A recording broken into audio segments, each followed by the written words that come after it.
Si pangalan mo? Aison. Idol ko ba? Aison. Ano lang ha? Aison. Atik. Pila edad mo? 29. Ano siya yung nahitabo? Katuning pagkuhan dito ba? Pag ayaw na mo sa tubig niya. Unom niya. Pero mayroong atak sa kuhan. Kusog kayo nga linog. Kanang Martes bita itong 29 sa 29. October. Mga ito nga. Tamaan ming tulo. Kaya ang tulo na mas babawa sila na igo kayo.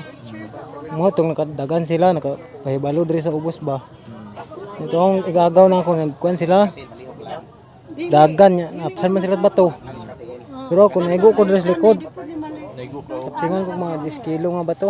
10 kilos nga bato? Asa gikan? Sa pangpang. Nagunsa mo dito? Nag-ayo mo tubig? Ayaw magtubig. Kaya wajud may tubig ba? Asa na nadapita? Sa Kabidangan na masaid na sa aming Punggis Sports dapit ba? Dapit sa lasang na siya sir. Pero dito ang tinugdas tubig ba? Kaya So dito mo nagtaglinog? dito yun mismo. Atong October 29. Itong Martes. Ang maan sa inahitabo sa pag-shake, paglinog, nay nga hulog, bato. Bato, mga troso, ng mga kahoy, mga dagko kayo. May katong ang kauban na tamaan dyan kaya naigo sila pero mayroong dagan nila bukod kamot. Saan nahitabo sila? Dito, natrap sila dito sa kilid niya. Gamay pa man itong kwa na to. Ang mga bato. Nga ako, naigo na ako, nagpabundot na ako atong pagumangko na ako. Una man itong dagan, pabundot, naipit mga troso, mga bato dito. Lugti na nilang paa ba kaya Kung sa mga naligiran ni kuan. so wa nakakatindog, Wala, bitay ko dito eh. bitay ka. Mga itong ipalimasugan ko sa akong kuan. Pag umangkon duha nga, bundot ko nila niya kung nagibiyaan. Nagpahibalo sila rescue ba nga. Tabangan mo dito. So uno man mo, di ba? Kumusta ang lima?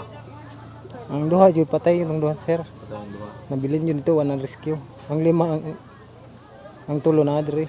Hantod karon wala pag yun sila nakita. Wala na. Tungod sa dako nga natabon ba. Ikaw nakakita ka sa mga nahulog? Kita yun na ako sir kay habing ko na ako dito sakripisyo. Nagkaon ako balas dito. Wag ko pa mga alas 9 niya. Minsan ang orasan ako alas 4 na kapin. Alas 3 kapin. Mga sagbot.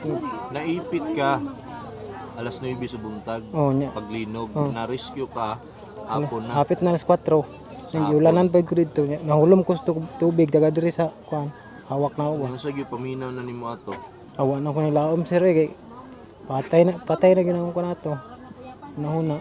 Huna ka, patay na ka. Nag-ampo na sa Ginoo, gitugyan na ang kinabuhi ba. Atong duha ako lang pong giampuan kay habog na kay nakatabon sila. So asa man ron tong mga nangaluwas, nakita na mo. Nakita mga pagumangko na mga kutog. Katong duha tigun sa man nimo tong namatay. Bayaw na tong isa, nako niya tong isa igagaw na tong duha.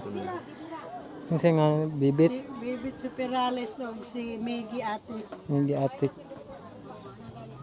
Okay, sige.